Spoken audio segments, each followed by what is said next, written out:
ময়ূরনারে জয়নাল তুমি জয়নাল ময়ূরনা হায়রে তুমি জয়নাল ময়ূরনা তুমি জয়নাল ময়রা গেলে নবীর বংশ থাকবে না তুমি জয়নাল ময়রার গেলে নবীর বংশ থাকবে না হাসান শহীদ জহরেতে হুসাইন শহীদ কারবালায় হায়রে হুসেন শহীদ কারবালায় জয়নাল আবদির বস্তি গো হইল এ জিনার জেলখানায় ময়ূরনাময় রনারে জয়নাল তুমি জয়নাল ময়ূরনা হাই গো তুমি জয়নাল ময়ূরনা তুমি জয়নাল ময়রারে গেলে নবীর বংশ থাকবে না কথা বলেন ঠিক কিনা সেদিন জয়নাল আবদিনকে ডাইকা বলে আব্বা তুমি অসুস্থ তুমি যুদ্ধের ময়দানে যাইতে পারো না বোন জৈনবরে ডাক দিয়া কয় বোন রে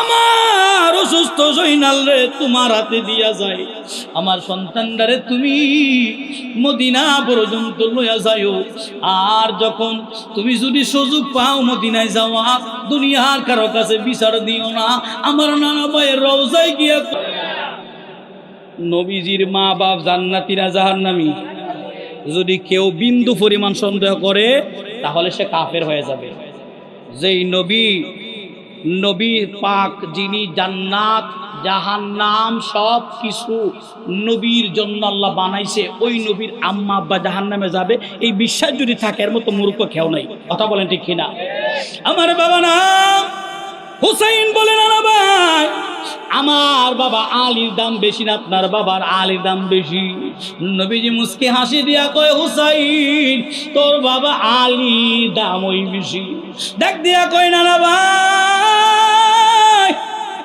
তোমার মায়ের নামটা বলো না বলে আমার মায়ের নাম আমিনা ও নানা ভাই আমার মায়ের নাম হইল সাইয়্যিদাতুন নিসাই আহলিল জান্নাহ জুরে কন্যা সুবহানাল্লাহ নানা ভাই আমার মায়ের নাম হইল জান্নাতের সরদারিনী ফাতিমা এবার তুমি কও তোমার মায়ের দাম বেশি না আমার মায়ের দাম বেশি আমার নবী চক্ষুর পানিগুলো ছেড়ে দিলে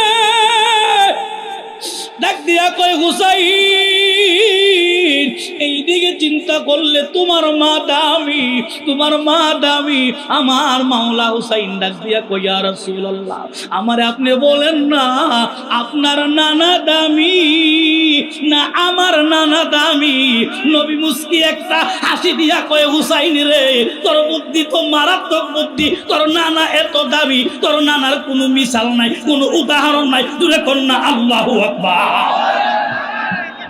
আল্লাহু আকবার ইয়া রাসূলুল্লাহ ইয়া গাউসুল আজম দস্তগীর সবাই মারহাবা বলি মাওলা হুসাইনের কথা ঠিক আছে নি এই মজলিসের ভিতরে খলিফাতুল মুসলিমিন ওমর রাদিয়াল্লাহু তাআলা ইশারা দিছিল আলী এই সন্তান যদি আমার হইতো একটা আসার দিতা ওমর মাথা নিচে দিয়া কয় হুসাইন তোর যে এত বুদ্ধি তা তো জানি না তুই যে তোর নানার শান লইয়া বইয়া রইছ এটা আমি ওমর চিন্তা করি নাই আলী তোমার সন্তানরে তো তুমি চিনো আমি ওমর তো চিনি না তোমার সন্তানরে তুমি কেমনে মারলা আমার বাবারা ওই হুসাইন মাওলা কারবালার জমিনে শহীদ কথা কোন ঠিক কিনা আমার বাবাজি রে হযরতে হুসাইন যখন মসনদে বসে ক্ষমতার লোভে দুষ্ট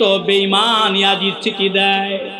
একটা নয়, দুটা নয়, কুফা নগরী থেকে প্রায় 3000 চিঠি হুসাইনের কাছে জমা হইল।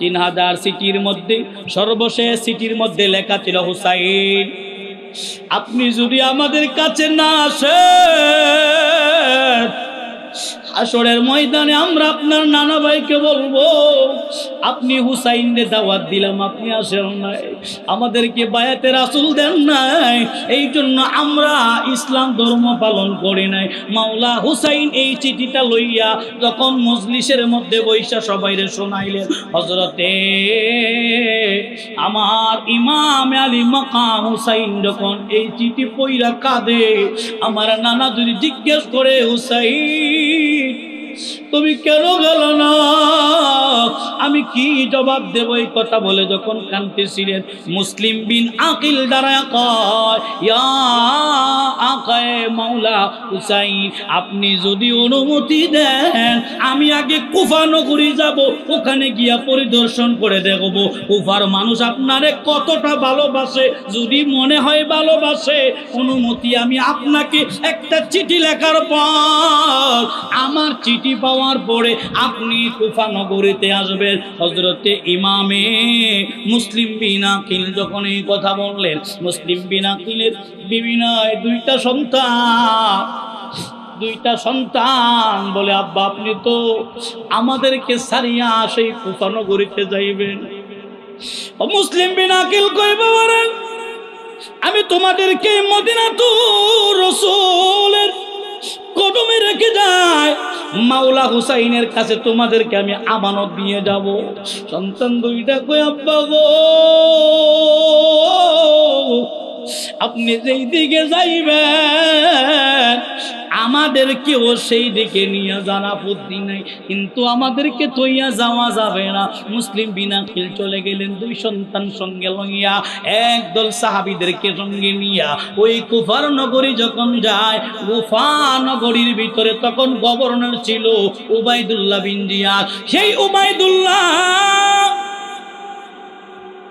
সেই নমরুদের উত্তরসূরি শয়তানের আত্মা গিয়া দেখে সেই জায়গার মধ্যে মসনদের ক্ষমতায় বৈশা মুসলিম বিন আকিল রে ফুলের তোড়া দিয়া সদরে গ্রহণ কইরা সুন্দর আপ্যায়ন দিলেন, ভালোবাসা দিলেন। আমাদের মধ্যে এমন কিছু মানুষ আছে দেখতে বড় বালা, কিন্তু অন্তরে নেপাকি ভরা, কথা বলেন ঠিক না?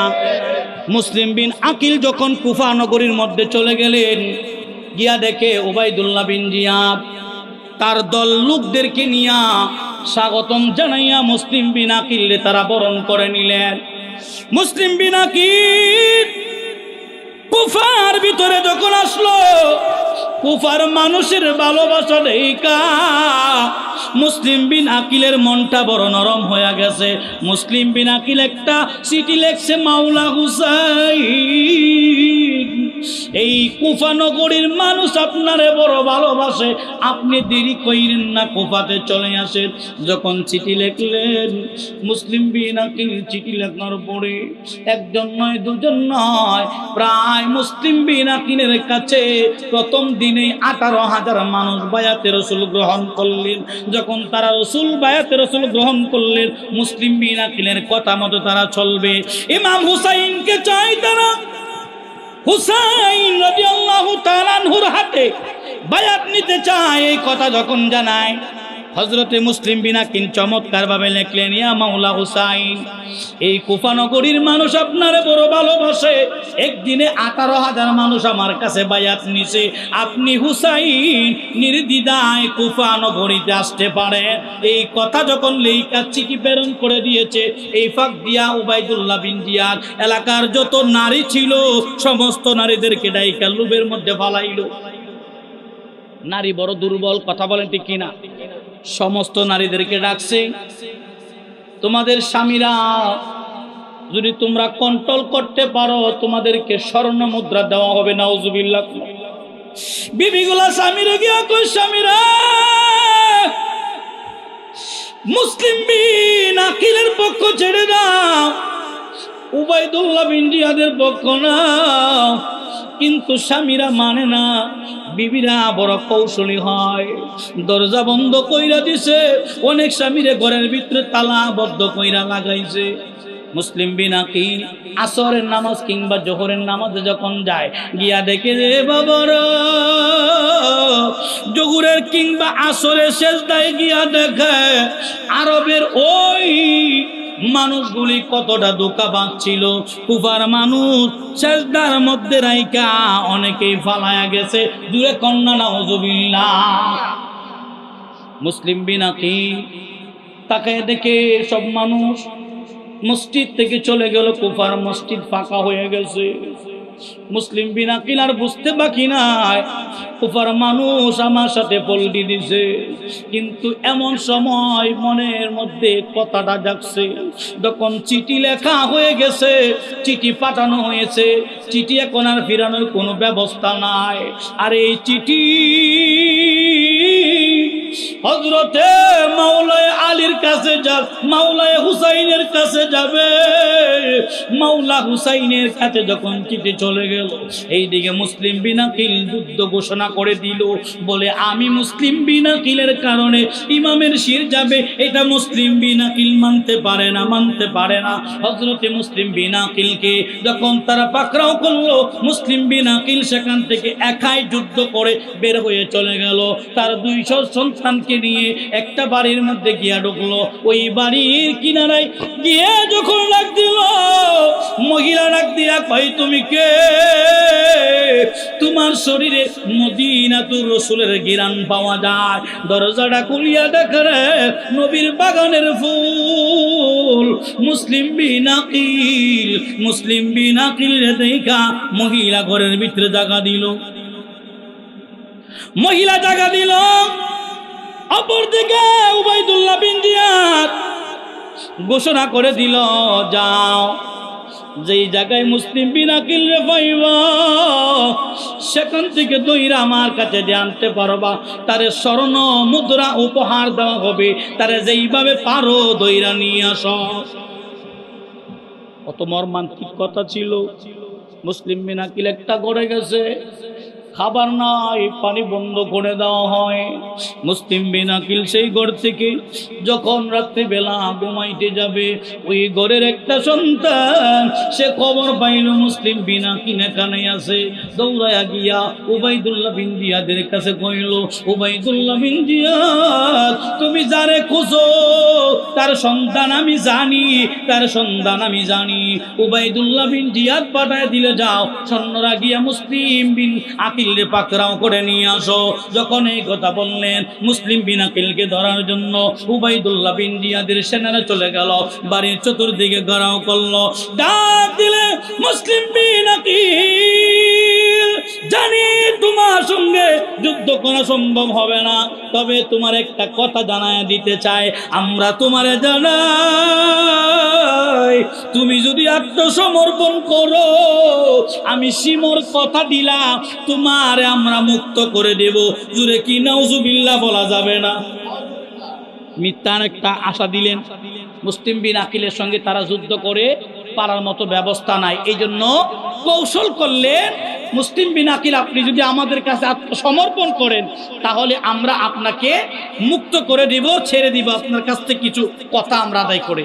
মুসলিম বিন আকিল চিন্তা করলেন, তোমরা যদি ওয়াদা দাও, আমি তোমাদের কথাগুলি মানব। মুসলিম বিন আকিল তাদের কথায় রাজি হয়ে গেল।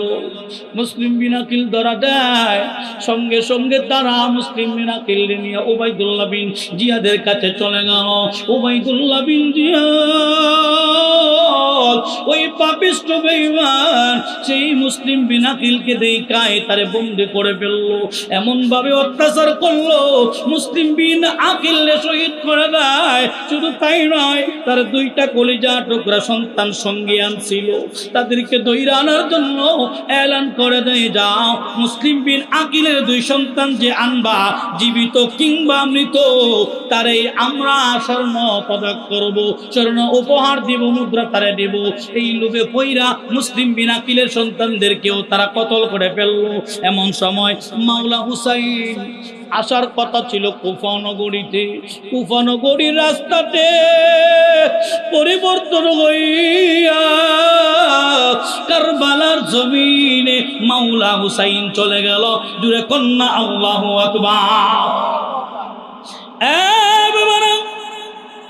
কারবালায় যাওয়ার কথা নাই, কিন্তু কারবালায় কেন গেল? মাওলার ইশারা, বড় কঠিন কথা, বলেন ঠিক কিনা? হুসাইন রে কারবালায় শহীদ হইব, নবী জানে কি জানে না? যেই দিন হুসাইন বলল, নানা ভাই আমার পোশাক দরকার, জান্নাত থেকে আল্লাহর দরবার থেকে পোশাক আইলো, হুসাইনের জন্য লাল পোশাকটা ফাড়াইছে। আমার নবী কি লাল পোশাক দেখা কান্দে নাই? নবী যখন কান্দে মাওলা হুসাইনের গলার মধ্যে চুমু খাইলেন। হুসাইনও কান্দে না ভাই, ইনসাফ করো না, তুমি এটা কি করলাম? আমার ভাই হাসান রে ঠোঁটে চুমা দিলা, আর আমি হুসাইন রে গলায় চুমা দি চোখেরে। আমার নবী চোখের পানি পালা কান্দে। হুসাইন আমারে জিগায়ও না, তোরে তোমারে ঠোঁটের মধ্যে চুমা দেয় নাই। হযরতে হুসাইন কাইন্দা মারদানে চইলা গো, আম্মা গো আম্মা, আপনার বাবা আমার ভাই হাসানের ঠোঁটের মধ্যে চুমা দিছে, আর আমারে ঠোঁটে চুমা দেয় না, আমার গলায় চুমা দেয়। আমার ভাই হাসান রে বেশি ভালোবাসে না নাই, আমারে ভালোবাসে না। হযরতে ফাতেমা তু জোহরা আয়েশা বলে, ইয়া রাসূলুল্লাহ, নবী গো কি তার কারণ আপনি হুসাইনের গলায় চুমা দিলেন? হযরতে রাসূল সাকরাম সাল্লাল্লাহু আলাইহি ওয়াসাল্লাম চোখের পানি গোলা ছেড়ে দিলেন। আম্মা তুমি শুনতে যাও না? মা ফাতেমা কই, ইয়া রাসূলুল্লাহ আমারে না শুনাইলে আমি ফাতেমা শান্তি পাবো না। নবী গো আমি ফাতেমা জানতে চাই কেন হুসাইনের গলায় চুমাই লাগাইলে? নবী ডাক দিয়া কই, ফাতেমা তুমি জানো না মারে শুনলে সহ্য করতে পারবো না। তোমার হুসাইনের জন্য আল্লাহ জান্নাত থেকে লাল পোশাক পাঠাইছে, এই পোশাকের মধ্যে রে ফাতেমা কারবালার ঘিরান আইতা আছে। মা ফাতেমাও কান্দে, নবীও কান্দে। নবী কানে কানে গিয়া কই, ফাতেমা তোমার হুসাইনের রক্তের ফোঁটার বিনিময় আমার মাওলা আমার কোটি কোটি গুনাহগার উম্মত নাজাতের জরিয়া কইরা জাহান্নাম থেকে জান্নাতি বানায়া দিব। জুরে কন্না আল্লাহু আকবার। নবীর জন্য কান্না আসে কিনা? কারবালার কথা শুনলে মনটা নরম হয় কি হয় না? কিন্তু যাদের হয় না তারা আসলে ইমানদার না। কথা কোন ঠিক কিনা? কারবালার করুণ কাহিনী কেমনে বলা যায়? কারবালার করুণ কাহিনী কেমনে বলা যায়? এটা মুমিন মুসলমান কখনো বলতে পারে না। কথা কোন ঠিক কিনা? হযরতে হুসাইন সেদিন পোশাকের জন্য যখন কান্না করলেন, আল্লাহ পোশাক পাঠাইল। নবীও জানলেন এটা কারবালার জমিনে যাবে। নবী কান্না করলেন, মা ফাতেমাও কানলেন। নবী জিগাই, ফাতেমা তুমি যে কান্দ জানোনি?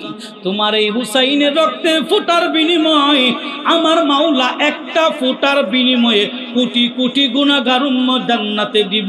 মা ফাতেমা চোখের পানিগুলা মুইসা বলে, ইয়া রাসূলুল্লাহ আমার সন্তানের রক্তের ফোঁটার বিনিময়ে যদি গো নবী আপনার গুনাহগার উম্মত জান্নাতে যায়, আমার হুসাইন রে আপনার উম্মতের জন্য কুরবান করে দিলাম। জুরে কন্না আল্লাহু আকবার। এমনিতে কারবালায় যায়নি, কারবালায় গেছে মাওলার ইশারায়। কথা কোন ঠিক না? এই ঘটনার বিনিময় আমার আল্লাহ কোটি কোটি গুনাহগার বান্দারে ক্ষমা কইরা দিব। কারবালার কাহিনী শুনে যারা কান্দে তারা নিশ্চিতভাবে কারবালার প্রেমিক, কথা কোন ঠিক না? মাওলা হুসাইন চলে গেলেন কারবালার জমিনে। আরে বাবারা, কারবালার জমিন এমন এক জায়গা, ৭২ জন সঙ্গে লইয়া হযরত ইমাম হুসাইন কারবালার জমিনে চলে গেল। সেই কারবালার ফুরাত নদীর কিনারায় যখন তাবু গাড়লেন, পানি খাওয়া দরকার, তাকায়া দেখে চতুর্দিকে শিমর তার দলের লোকেরা নিয়ে প্রায় ৩,০০০ লোক আইসা কারবালার ফুরাত নদীর চতুর্দিকে ঘেরা। হুসাইন রাদিয়াল্লাহু তাআলা আনহু সঙ্গে যারা আছে সবার জন্য পানি খাওয়া বন্ধ। জুরে কি নাউজুবিল্লাহ বলা যাবে না? এই বাবাজি আমার, এই পানি বানাইছে নবীর কারণে। নবীর আওলাদ পানি ছাড়া দুঃখের বিষয় কিনা। নবী যদি না হইতো পানি হইতো নি, নবী না হইলে পানি হইতো। ওই নবীর আওলাদ আহলে বায়াতের পানি নেই। নবীর আওলাদ হুসাইন সবাইরে ডাইকা বলে, ও শিমর, তোমারে জানায়া দেয় তোমাদের শত্রুতা আমার সাথে আছে, আমার লগে তোমাদের দুশ্মনী থাকতে পারে। আমার কাফেলার মধ্যে মহিলা আছে, শিশু বাচ্চা আছে, তাদের লগে তো তোমাদের কোনো শত্রুতা নাই। তাহলে আমি তোমাদেরকে বলি, তোমরা আমার জিম্মি করো, আর আমার কাফেলার বাকি লোকদেরকে তোমরা মুক্ত করে দাও, তোমাদের সাথে কোনো কথা নাই। তারা ডাক দিয়া কয়, হুসাইন,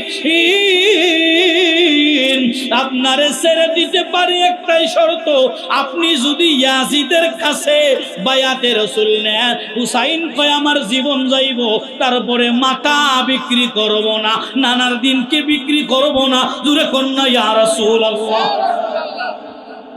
টাকার জন্য ঈমান বিক্রি করা যাবে?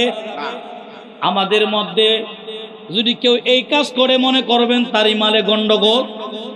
হুসাইন বললেন, ও ইয়াজিদ সারা শোনো, আমি হুসাইন বলি, শুনে কথা নয়, তোমাদের শত্রুতা যদি আমার সাথে থাকে তাইলে তোমরা শোনো, আমারে তোমরা জিম্মি করে বাড়তে নিতে পারো, কিন্তু আমার কাফেলায় যারা আছে, শিশু আছে, নারী আছে, সবাইরে মুক্ত করে দাও, আমি তোমার কথা মানব। কিন্তু একটা কথাই, ইয়াজিদের কাছে বায়াত হইলা কম। ইয়াজিদের দোষ নাই। হুসাইন রাদিয়াল্লাহু তাআলা আনহু শাহাদাতের পিছনে সম্পূর্ণ দোষ ইয়াজিদের ছিল। একটু আলোচনা পরেই পরে বুঝবেন। মাওলা হুসাইন ঘোষণা দিলেন, তোমরা আমার কাফেলার লোকদেরকে ছেড়ে দাও, কিন্তু তারা ছাড়বে না। আবার তারা মাওলা হুসাইনের কথাও মানবে না। চতুর্দিকে গাড়াও করে আছে। মাওলা হুসাইন বললেন, আমি যুদ্ধ করতে রাজি নয়, তবে তোমাদের সঙ্গে আমি যুদ্ধ করতে আসি নাই। যুদ্ধ করার জন্য যদি যাইতো, কাফেলায় শিশু বাচ্চা থাকতো না, কথা কোন ঠিক কিনা? যুদ্ধ করার জন্য যদি মাওলা যাইতো, নারী সঙ্গে কইরা নিত না, কথা কোন ঠিক কিনা? যুদ্ধের ময়দানে একজন অসুস্থ সন্তান ছিল, যার নাম জয়নাল আবেদিন, আহলে বায়াতের শেষ সদস্য।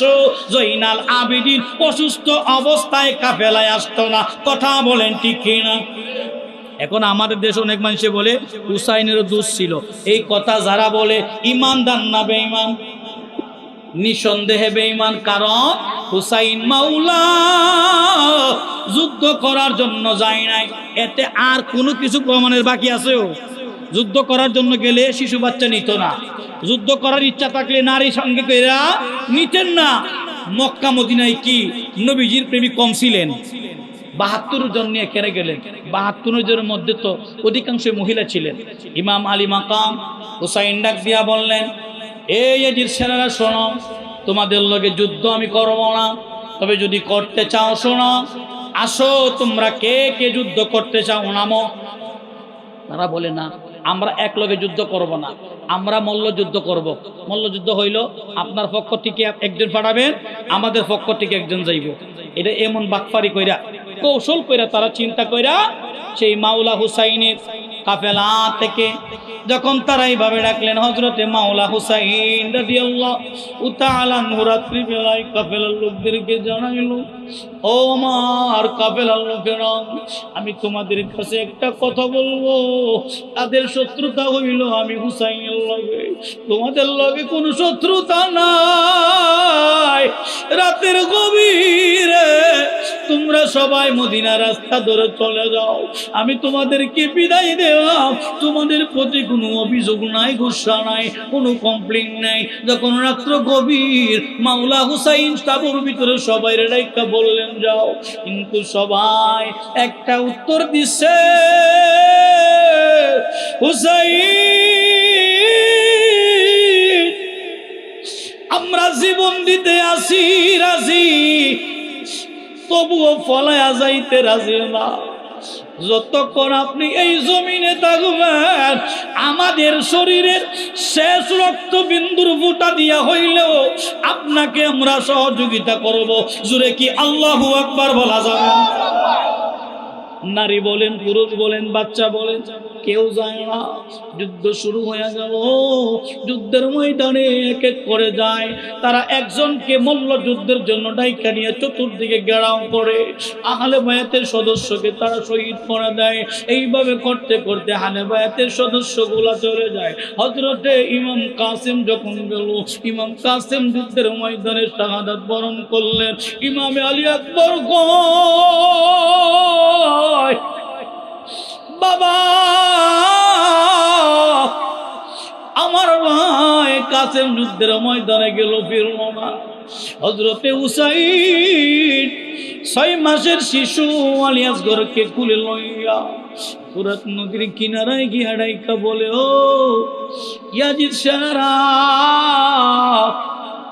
অন্যায় যদি থাকে, যুদ্ধ থাকলে আমার সঙ্গে তোমাদের আছে। আমার 6 মাসের শিশু আলী আসগর, তার কোনো অপরাধ নাই, তার একটু পানি তোমরা পান করতে দাও। ওই ইয়াজিদ সেনারা কত নিষ্ঠুর, একটু পানি 6 মাসের শিশুর মুখে দিতে দিল না। জোরে কি নাউজুবিল্লাহ বলা যাবে না? এই জন্যই বাবারা কবির ভাষায় বলা হয়, এই পানি পাখিয়ে খায়, এই পানি পশু খায়, পানি সৃষ্টি নানা রুসিলায়। আমরা নানা রাউলদের পানি রবি বাসার দ্বারা ছটফট ছটফট করে কলি যায়, ছটফট ছটফট করে কলি যায়। ইমাম আলী মাকাম ডাক দিয়া বলে, এই পানি আমার নানির জন্য তৈরি হইল, এই পানি আমার নানার জন্য আল্লাহ দিছে, কিন্তু পানি পাখিয়ে খায়, এই পানি পশু খায়, তোরা তাদেরকে নিষেধ করিস না। এই পানি আমার নানার আওলাদদেরকে খাইতে দেওয়া হয় না। ও ইয়াজিদ সেনারা শোনো, কাল কিয়ামতের ময়দানে মাওলার দরবারে আমি এটাই নালিশ করব, 6 মাসের আলী আসগর তার কোনো অপরাধ নাই, তার কোনো অন্যায় নাই, তারে পানি খাইতে দেও না। একটা দুষ্ট আইসা বলে, ও হুসাইন তোমার সন্তানের চেহারাটা দেখতে প্রায় নবীজির চেহারার মতো মনে হয়। এই কথা যখন বলছে, ইমাম আলী মাকাম ভাবছে হয়তো একটু পানির ব্যবস্থা হবে। যখন এই কথা বলছে, ডাক দিয়া কয়, হুসাইন তোমার সন্তানটারে একটু হাসাও, তোমার সন্তানটারে হাসাইলে তোমার নবীজির কথা মনে হয় আমার। যখন এই কথা বললেন, ইমাম আলী মাকাম মনে মনে ভাবলেন, যদি আমার সন্তানটা হাসি দেয় মনে হয় একটু পানির ব্যবস্থা হবে। এই কথা বললে 6 মাসের বাচ্চা, যার গলা শুকনা, কলিজা শুকনা, পানি নাই, পানি নাই, মায়ের স্তনে দুধ নাই, দুধ পর্যন্ত খাই নাই, ওই বাচ্চার জিহ্বা বের হয়ে যায়। তবু ইমাম আলী মাকাম খুলে লইয়া নিজের সন্তানকে হাসানোর চেষ্টা করে, রে হাসানোর চেষ্টা করিয়া যায়। এমন সময় একটা তীর আইসা ইমামে আলী আসগরের সিনা বরাবর গলা দিয়া ঢুইকা যায়। দূরে দূরে কন্যা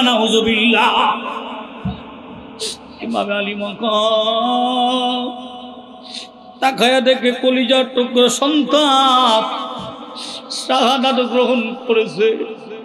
পানি আর খাওয়াইল না, পানি খাওয়াইল না।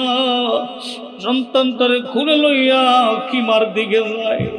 সাগর বানু তাকায়া দেখো রক্ত মাকা জামা ইমাম আলী মাকাম হুসাইন কিমার দিকে আছে। সাগর বানু দৌড়ায় আগায় হযরত ইমাম আলী মাকাম ডাক দিয়া কই বিবি রে, আমার সন্তান হাউজের কাউসারের পানি খাইছে, আরে কোনদিন পিপাসা লাগবে না। হযরত হুসাইন ডাক দিয়া কই বিবি রে, আমি তাকায় দেখি দয়াল নবী হাতের মধ্যে পানির পিয়ালা হাউজে কাউসারের পানি লইয়া দাঁড়ায় রইছে। আর ডাক দিয়া কই হুসাইন, তোর সন্তানের দুনিয়ার পানি পিপাসা যাবে না, হাউজে কাউসারের পানি আমি নবী খাওয়াইমু। জুরে কন্যা আল্লাহু আকবার। শাহাদাত করলেন। ইমাম আলী আকবর ডাক দিয়া কই আব্বা, আমার ভাই হযরতে কাসেম শহীদ হয়ে গেল, আমার ভাই শিশু আলী আসগর শহীদ হয়ে গেল, আমিও যুদ্ধে যেতে চাই। ইমাম হুসাইন কই বাবা রে, তুমি যাইও না, আমি আগে যুদ্ধের ময়দানে যাই পরে তুমি যাইও। ইমাম আলী আকবর কই আব্বা, আপনি কেমনে যাইবেন, আমি তো এখনো জীবিত আছি, আমি আগে যুদ্ধের ময়দানে যাই, পরে যদি আমি আলী আকবর বেঁচে না থাকি যুদ্ধের ময়দানে আপনি যায়েন। ইমামে আলী আকবর যুদ্ধের ময়দানে চলে গেলেন। অদরভাবে যুদ্ধের ময়দানে বীরের মতো যুদ্ধ করতে করতে বাবার কাছে ফিরে আইসে আবার আয়া কয় আব্বা, এই পাশে আমার কলিজা পর্যন্ত শুকায়া গেছে, যদি একটু পানির ব্যবস্থা করিয়া দেন, ওয়াদা দিলাম এই কারবালার জমিনে একজন কাফেরও আর ফিরা যাইতে পারবে না। হযরতে ইমামে হুসাইন ডাক দিয়া কয় আব্বা গো, তোমারে তো পানি দিতে পারবো না, তবে আসো বাবা, মাটির মধ্যে তুমি শুইয়া যাও। মাটির মধ্যে শুয়াইয়া জিহ্বাটা সন্তানের মুখে দিয়া এমন সময় যখন দিছে, আলী আকবর বাবারে জড়ায়া কয় আব্বা, আমার জিহ্বা পানির পিপাসায় শূন্য, কিন্তু তুমি যখন জিহ্বাটা ঢুকাইছো আমার মনে হইছে আমার জিহ্বার আগে তোমার জিহ্বার পানি দরকার। জোরে কন্যা আল্লাহু আকবার। এভাবে আলী আকবর চলে গেলেন, শহীদ হয়ে গেলেন যুদ্ধের ময়দানে। ওহাব কালবির মা ডাইকা কইয়া হুসাইন, মাওলা হুসাইন, আপনি যুদ্ধের ময়দানে যাবেন না, আমার ওহাব কালবি আমার সন্তানে কোনো জীবিত। আল্লাহু আকবার কর। মা ডাইকা কই ওহাব কালবিরা, নবীর আওলাদ আজকে বিপদের সম্মুখীন, আমি মা হুকুম দিলাম শাহাদাতের পিয়ালা গ্রহণ করো। ওহাব কালবি চলে গেল। ওহাব কালবি যখন পানি আনার জন্য যুদ্ধের ময়দানে গেল, ওহাব কালবির শহীদ করে দেয়। ওহাব কালবির মাথাটা খিমার দিকে ছুঁড়ে দিল। ওহাব কালবির মা মাথার চুলের মধ্যে ধইরা কয়, আমার ওহাব কালবিরে আমি শাহাদাত বরণ করার জন্য পাঠাইছি, ফিরে আসার জন্য নয়। আমি হইলাম শহীদের মা, আমার সন্তানের মাথা দরকার নাই। জোরে কন্যা আল্লাহু আকবার। নবীজির সাহাবী আব্বাস সালামদার যুদ্ধের ময়দান একরাও পালাও সবাইকে ফাঁকি দিয়া যুদ্ধ করে যখন পিয়ালা নিয়ে পানির মধ্যে যখন পড়ে গেল, পানি উঠাইব, ওই পানি উঠানোর সময় চতুর্দিকে তারা গাড়াম করে আব্বা সালামদার পানি নিয়ে যাবে। এমন সময় আব্বা সালামদারের হাতের মধ্যে তরবারি দিয়ে আঘাত করে হাতের থেকে মুস্কো পড়ে যাবে। ডান হাত দিয়া যত ধরে ছিল বাম হাত দিয়ে থাবা দিয়ে ধরলো, বাম হাতটা কেটে ফেলে দেওয়া হয়। বাম হাতটা যখন পড়ে যায়, কোনো হাত নাই, মুখের মধ্যে পানির পিয়ালাটা নিলেন। তিনি যদি ইচ্ছা করতো সেদিন ফোরাত নদীর কিনারায় পানি খাইতে পারতেন। আব্বা সালামদার চিন্তা করলেন, নবীর আওলাদরে পানি না খাওয়াইয়া আমি এক ফোঁটা পানি খাইতে পারি না, এই পানি আমার জন্য হালাল হবে না। তিনি পানি না খাইয়া এই পানি আহলে বায়াতকে খাওয়ানোর জন্য দৌড়ায়। জুরে কন্যা আল্লাহু আকবার। পানি নিয়ে যখন যাবে, জমিনের মধ্যে শোয়ায় দিল, হাত নাই পা নাই, শুধু মুখ দিয়া ধরছে, গলা পর্যন্ত কেটে ফেললো ইমামে আলী মাকাম। আর কেউ নাই, খিমাতে শুধু একজন পুরুষ বাকি, তিনি হইলেন অসুস্থ জয়নাল আবদীন। ইমাম হুসাইন কয়, ময়রনা রে জয়নাল, তুমি জয়নাল ময়রনা, হায়রে তুমি জয়নাল ময়রনা, তুমি জয়নাল ময়রা গেলে নবীর বংশ থাকবে না, তুমি জয়নাল ময়রা গেলে নবীর বংশ থাকবে না।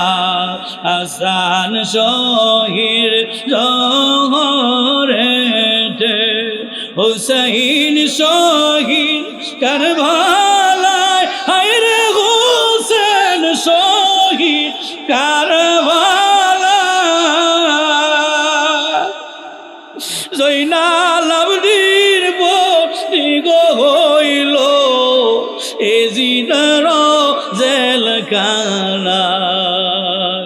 ময়রনার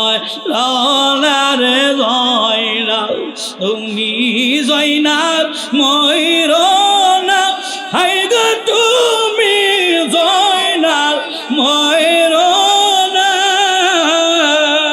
তুমি জয়নাল ময়রার গেলে নবীর বংশ রাখবে না। কথা বলেন ঠিক কিনা? সেদিন জয়নাল আবদীনকে রাইখা বলে, আব্বা তুমি অসুস্থ, তুমি যুদ্ধের ময়দানে যাইতে পারো না। বোন জৈনবরে ডাক দিয়া কয়, বোন রে, আমার অসুস্থ জয়নাল রে তোমার হাতে দিয়া যায়, আমার সন্তানটারে তুমি মদিনা পর্যন্ত লইয়া যাইও। আর যখন তুমি যদি সুযোগ পাও মদিনায় যাওয়া, দুনিয়ার কারো কাছে বিচার দিও না, আমার নানা ভাইয়ের রওজায় গিয়া কইও, নানা জানের কলিজার টুকরা হুসাইন কেমনে শহীদ হইছে। আমার নবী দেখে কি দেখে না, আমার নবী দেখে। বাবাজিরা, যুদ্ধের ময়দানে হযরত ইমাম আলী মাকাম হুসাইন যাইব, কোমরের মধ্যে যুদ্ধের বন্ধনী লাগাইছে, কোমর বন্ধনী, হাতের মধ্যে বাবার তরবারি, মাথার মধ্যে সবুজ পাগড়ি বাঁধছে, নবীজির দেওয়া পাগড়ি বাইন্দা যুদ্ধের ময়দানে যায়। ইমাম আলী মাকাম যুদ্ধের ময়দানে একটা ঘোষণা দিয়েছিলেন, কেউ কি নাই এই ময়দানে আজকে জান্নাতে যাইবা, দূরে কন্যা সুবহানাল্লাহ। যুদ্ধ দিয়েছিলেন ঘোষণা, এই ময়দানে কি কেউ নাই জান্নাতে যাইবা। হুর সেই দিন শেষ বেলায় হাত বাড়ায় কয়, ইমাম আলী মাকাম সারা জীবন কত অন্যায় করেছি, শেষ বেলায় জান্নাতের সার্টিফিকেট দিবেন, আমি হুর দেরি করতাম না, আপনার পাশে আইসা দাঁড়াইলাম, দূরে কন্যা সুবহানাল্লাহ। কাফেররা চিন্তা করছে হুর একজন সৈনিক, যুদ্ধের ময়দানে বড় পারদর্শী, সে যদি হুসাইনের সঙ্গে থাকে তাহলে আমরা তো যুদ্ধ করার মতো রাস্তা খুঁজে পাবো না। আগে হুরকে হত্যা করো, হুরকে শহীদ করে দেওয়া হয়। ইমাম আলী মাকাম হুসাইন রাদিয়াল্লাহু তাআলা আনহু যুদ্ধের ময়দানে যখন নেমে গেলেন, সবাই তাকায়া দেখে ইমাম আলী মাকাম একবার তরবারি ঘোরায়, তারা দেখে কয়েকশো বার ঘুরে। সবাই যখন আতঙ্কের মধ্যে, তখন তারা চতুর্দিক থেকে কেউ কাছে আসে না, দূর থেকে তীর মারে, বল্লম মারে। একটা নয়, দুটো নয়, ইমাম আলী মাকামের শরীরের মধ্যে আইসা ৭২টা বল্লম আইসা বিনছে, ৭২টা বল্লম আঘাত হইয়া, তোর বাড়ির আঘাত, তীরের আঘাত গুলি লইয়া ইমাম আলী মাকাম শেষ বেলা দাঁড়ায়া কয়, ও ইয়াজিদ সেনারা, আমার একটু সময় দাও, 2 রাকাত নামাজ আদায় করব, 2 রাকাত নামাজ পড়ার সুযোগ আমার দাও। ইমাম আলী মাকাম আমাদেরকে শিক্ষা দেয়, ও নানার উম্মতেরা, দেখো আমি রক্তাক্ত, ৭২টা বল্লমের আঘাত, ১০০র অধিক তীর লেগে আছে আমার গায়ে, তবুও নামাজে কেন দাঁড়ায় না? নামাজ বড় দামি জিনিস, নামাজ বড় দামি, নামাজ ছেড়ে দিও না, নামাজ ছেড়ে দিও না। নামাজের মধ্যে ইমাম আলী মাকাম অন্য দিনের মতো আর দেরি করে নাই, 2 রাকাত নামাজ পড়ছে অতি সংক্ষিপ্ত ভাবে। কাফেররা জিজ্ঞাসা করে, হুসাইন কোনোদিন দেখলাম না এমনি ভাবে নামাজ পড়তে, আজকে কেন পড়লাম? হুসাইন কয়, আমি জানি আজকে দেরি করলেই তোরা কইবে হুসাইন তরবারির বয়ে নামাজের মধ্যে দেরি কইরা সময় কাটায়। হুসাইন তরবারির বই করে না, হুসাইন তরবারির বই করে না। নামাজ যখন আদায় করলো, সিমর বুকের মধ্যে বসলো, তরবারি চালাইতো। হযরত ইমাম আলী মাকাম হুসাইন তাকায়া দেখে তার শরীরের মধ্যে সে তার রূপ দেখা যায়, সেই দুর্রা বেমার দেখা যায়। ইমাম আলী মাকাম ডাক দিয়া কয়, আরে ডুরা কাটা কুত্তা, তোরে চিনতে আর আমার বাকি নাই। আমার নানা ভাই কইছে আমার রক্তে ডুরা কাটা কুত্তায় মুখ লাগাইছে, আমি এখন বুঝতে পারছি ওইটা ডুরা কাটা কুত্তা আর কেউ না, তুই সিমর হইলি ডুরা কাটা কুত্তা। গলা দিয়া তরবারি চালাই। হুসাইন মাওলা কয়, আমি জানি আমার নানা ভাই গলার মধ্যে বহুবার চুমা লাগাইছে, তোর তরবারি চলবে না। আমি সেদিন কাঁদছি, নানা আমার গলায় চুমা দিছে, আমার টুটে দেয় নাই। আজকে বুঝি আমার নানা জানতো আমার গলায় তরবারি চালানো হবে। আরে সীমর, তুই যতই চেষ্টা করো না কেন, আমার গলা দিয়ে তরবারি চলবে না। তবে আমারে যদি তুমি জবাই করতে চাও, তাহলে আমার বুকটা সিনাটারে মাটির দিকে দিয়ে আমার পিছন দিকে তরবারি চালাইবি, তাহলেই তো তরবারি চলবো। যতক্ষণ পর্যন্ত মাওলা হুসাইন না বলছে, ততক্ষণ চেষ্টা করছে, মাওলা হুসাইন কিছুই করতে পারে নাই। মাওলা হুসাইন কয়, আমি বুঝতে পারছি হাকিকত, আমার রক্তের মধ্যে ডোরা কাটায় কুত্তা মুখ দিছে, এর মানে এখন আমার শাহাদাতের সময়। আমার নানা ভাই আমার গলায় চুমা দিছে রে, আমি জানি আমার গলায় তরবারি চলবে না, আমার পিঠ দিয়া তরবারি চালাইতে হইব, আমার গার দিয়া তরবারি চালাও, তাইলেই তো আমার গারটা তুমি কাটতে পারবা। যখন মাথাটা আলগা হইছে, এই মাথাটারে বল্লমের আঘাত ঢুকায় তারা লইয়া দৌড়ায়। বডি মুবারক জমিনে বইরা রইছে, ৭০টা উড় দিয়া সেই জমিনের মধ্যে দৌড়ায়, যেন ইমাম আলী মাকাম হুসাইনের বডিটারে খুঁজা পাওয়া না যায়। হযরত আলী মাকাম শাহাদাতের পিয়ালা নিল, যুদ্ধের ময়দান থেকে যখন শাহাদাত নেই, আহলে বায়াতের নারীদেরকে পাকড়াও করে তারা সেই শিমরের দরবারে লয়া যায়, ইয়াজিদ ওয়াইদুল্লাহ বিন জিয়াদের কাছে লয়া যায়। অপরদিকে তারা হযরত ইমাম আলী মাকামের শের মুবারক ইতারে ইয়াজিদের দরবারে নিব, ইয়াজিদের কাছে নিয়ে যাবে। যখন রাস্তা দিয়ে নিয়ে যা, শিমর যখন তার বাড়ির কাছে যখন যায়, রাত্র হয়ে গেল, শিমর তার বাড়ির মধ্যে সেই মাথাটা নিয়ে যাবে। যখন কাটা মাথা নিয়ে গেল, শিমর গিয়া তার বিবির ডাক দেই, বিবি ভাগ্য বড় ভালো, ভাগ্য বড় ভালো। দেখো কার মাথা আনছি, এই মাথা দিলে আমাদেরকে ইয়াজিদ দুনিয়ার জমিনের সবচাইতে দামি সম্পদ আমাদেরকে দিব। এই কথা দই বইলা যখন মাথাটারে শের মুবারকটা করে নেয়, ওই শিমরের বিবি কান্দে আর বলে, স্বামী রে স্বামী, তোর মতো পাপিষ্ট আর কেউ হয়তো পারে না। তুই এটা কি করলি? যেই বডি মুবারকের মধ্যে মাথা ছিল ওই মাথাটা আলগা করে দিলি, কিন্তু আলাদা মাথার মধ্যে কোনো বডি নাই। এই মাথা মুবারক থেকে এমন নূর বের হয়, এটা কোনো সাধারণ মাথা হইতে পারে না। দূরে কন্যা ইয়া রাসূলুল্লাহ, এটা সাধারণ মাথা না। স্বামী কামটা করলি কি, তোর লগে আমার আর চলতে যাওয়া সম্ভব না। স্বামীরে সাইরা দিল। রাতের গভীর বেলা যখন ঘরের ভিতরে সের মুবারকটা রাখলো, তাকায়া দেখে সেই ঘরের ভিতরে যেই জায়গায় সের মুবারকটা রেখে দিয়েছিল, সেই জায়গার মধ্যে রাতের গভীরে এমন যেন নূর আসমান থেকে ডাইরেক্টলি ভাবে নামতেছিল। চতুর্দিকে নূরে ঝলমল ঝলমল করে। উবাইদুল্লাহ বিন জিয়াদের বাড়িতে যখন রাত্রে নেওয়া হয়, উবাইদুল্লাহ বিন জিয়াদের স্ত্রী রাত্রেবেলা তাকায়া দেখে এমন সুন্দর আলো, চতুর্দিকে ঘর নূরে আলোকিত হয়ে গেছে। উবাইদুল্লাহ বিন জিয়াদ ডাক দিয়া কয়, বিবি রে কি ব্যাপার? বলে কোনো ব্যাপার না। বলে এত আলো কোথায় পাইলা? বলে আলো তো আমি আনি নাই। তাকায়া দেখো আসমান থেকে আলো আইসা আমাদের ঘরটারে আলোকিত কইরা পালাইছে। দূরে কি একবার আল্লাহু আকবার বলা যাবে না? হযরতে ইমাম আলী মাকামের শের মুবারক, বডি নাই, শুধু শের মুবারক, এতে আলো জ্বলে। সেদিন একজন লোক ছিল যে নিজের চোখে দেখেছিল। সেদিন যখন হযরত ইমাম আলী মাকামের মাথা মোবারকটা রাখা হয়, আসমান থেকে সাদা সাদা কতগুলি পাখি আইসা চতুর্দিকে জিয়ারত করে। সকালবেলা যখন হয়, সেই মাথা মোবারকটা নিয়ে ইয়াজিদের দরবার থেকে যখন গোটা দামেস্কের গোটা শহরের মধ্যে ঘুরাইব, দামেস্কের জমিনে নিব, দামেস্কের জমিনে তখন এলান করে দিল, এই দুষ্ট পাপিষ্ট ইয়াজিদ আইসা সবাইরে বলছে,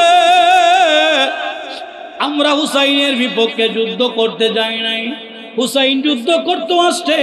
সেদিন জয়নাল আবেদিন শরীর অসুস্থতা নিয়েই ভাষণ দিয়েছিলেন, বলেছিলেন তোমরা যা করেছ সবকিছুর সাক্ষী, আমাদের সবকিছুর প্রমাণ আছে। তোমরা একটা নয় দুটো নয়, হাজার হাজার চিঠি প্রেরণ করে আমাদেরকে সেই কারবালার জমিনে দাওয়াত দিয়ে আনেছিলা। এই জন্যই কবি বলেছে, মুঝে কোফা পালো মুসাফির না সমঝো मैं आया नहीं हो बुलाया गया हो। ইমামে জয়নাল আবেদিন তাদেরকে জানায়, আমরা তো স্বইচ্ছায় আসি নাই, আমাদেরকে তোমরা দাওয়াত কইরা আনছো, দাওয়াত কইরা আইনা কেন এমন ভাবে বেইজ্জতি করলা, আমাদের উপর অত্যাচার করলা, জুলুম করলা, এটার বিচার আমরা আল্লাহর দরবারে চাবো। এই জন্যই কবি ইকবাল লিখেছেন, মুঝে কোফাওয়ালো মুসাফির না সমঝো मैं आया नहीं हो बुलाया गया हो, मैं आया नहीं हो बुलाया गया हो। আমার বাবারা, সেদিন ইমামে আলী মাকামকে দাওয়াত করে নিয়ে তারা নির্মমভাবে শহীদ করে দিয়েছিলেন। ইমামে আলী মাকাম সেদিন যখন শাহাদাতের পিয়ালা গ্রহণ করলেন, ইয়াজিদ আইসা ভালো হইতে চাই, সবার কাছে ঘোষণা দেয় আমার কোনো হাত নাই। সেদিন হযরতে জয়নুল আবেদিন বলেছিলেন, তোমার যদি হাত না থাকে তাহলে আমরা তোমার কাছে কিছু বিচার চাবো, তোমরা আমাদের বিচারগুলি করবা। এক নাম্বার হলো, যারা আমাদের উপর আক্রমণ করেছিল আর আমার বাবা হুসাইনের গলায় যে তরবারি চালাইছিল, শিমর সহ যারা করেছিল, তাদেরকে আমাদের হাতে তুলে দিবা, আমরা তাদের বিচার করব। আর হলো দামেস্কের মসজিদে, কুফা নগরীর মসজিদে, এই দুই মসজিদে আমারে খুতবা দেওয়ার সুযোগ দেওয়া হবে। আমি সেখানে খুতবা দিব, সেখানে আমি ভাষণ দিব, এলান দিব, আমারে সেই সুযোগটা তোমরা দিবা। কিন্তু দুষ্ট ইয়াজিদ, সে বড় চালাক, বড় মারাত্মক বেঈমান। সে চিন্তা করলো, যদি আমি সেই জায়গার মধ্যে জয়নুল আবেদিনকে দেই তাহলে আমার গুমর পাশ হয়ে যাবে। সে বলল, আমরা জানি না কে তোমার বাবারে শাহাদাত করেছে, তোমার বাবার গলায় তরবারি চালাইলো, এটা আমরা জানি না, তবে আমরা চেষ্টা করব একজন আর একজনের জিগায়, শিমর জিগায় কে করছে, অথচ শিমর নিজেই ছিল। শিমর জিগায় ইবনে জিয়াদ রে, ইবনে জিয়াদ জিগায় শিমর রে, সবাই দোষারোপ করে। সেদিন ইয়াজিদ বলল, আমার কোনো ক্ষমতা নাই তাদেরকে জিজ্ঞাসা করে বাইর করার মতো, তোমরা তো দেখেছো তারা কেমন কাজ কারবার করতেছে, এর মানে আমার হাতে ক্ষমতা নাই। এই জন্য হযরতে জয়নুল আবেদিন বললেন, আমি জানি তোমরা আমার সাথে কেমন লুকোচুরি শুরু করে দিয়েছ। কুফার মানুষগুলি সবাই মাতম করে করে কান্না করতেছিল, কি করলাম আমরা, কি করলাম আমরা, হুসাইনকে বিপদের মধ্যে ফেলে দিলাম, আহলে বায়াতের সঙ্গে আমরা গাদ্দারি করেছি, বেঈমানি করেছি, এই কথা বলে বলে সবাই কান্দে। সেদিন বিবি জয়নব বলেছিল, এই কুফাবাসী, আমি তোমাদেরকে চিনেছি, তোমরা কত নিষ্ঠুর আর কত পাপিষ্ঠ, তোমরা দাওয়াত দিয়ে আনছো আইনা বিপদে ফালাইয়া, এখন আবার তোমরা মাতম কইরা কান্দো, এখন তোমরা কান্দো, তোমাদের এই কান্না কাজে লাগবে না। কারণ বাবারে, যদিও তারা কান্না করেছিল, এই কান্না কিন্তু মাওলাও নিবে না। কথা কোন ঠিক না? কারণ কুফাবাসী সবাই দাওয়াত করার কারণেই মাওলা সেই জায়গায় এসেছিল। কথা বলেন ঠিক কিনা? কিন্তু মূল হাকিকত একটাই, উম্মতে মুহাম্মদীর মুক্তি। সুবহানাল্লাহ। কর নবীর উম্মতরে আল্লাহ মুক্তি দিব। নবীর কলিজার টুকরা হুসাইনরে দিলেন, নবীর কলিজার টুকরা হুসাইনের বদৌলতে কোটি কোটি গুনাহগার উম্মতকে ক্ষমা করব আল্লাহ ওয়াদা করছে। এই ওয়াদার কারণে মাওলা হুসাইন রে আমার আল্লাহ কবুল করেছে। জোরে কন্না আল্লাহু আকবার। ও নবীর প্রেমিকেরা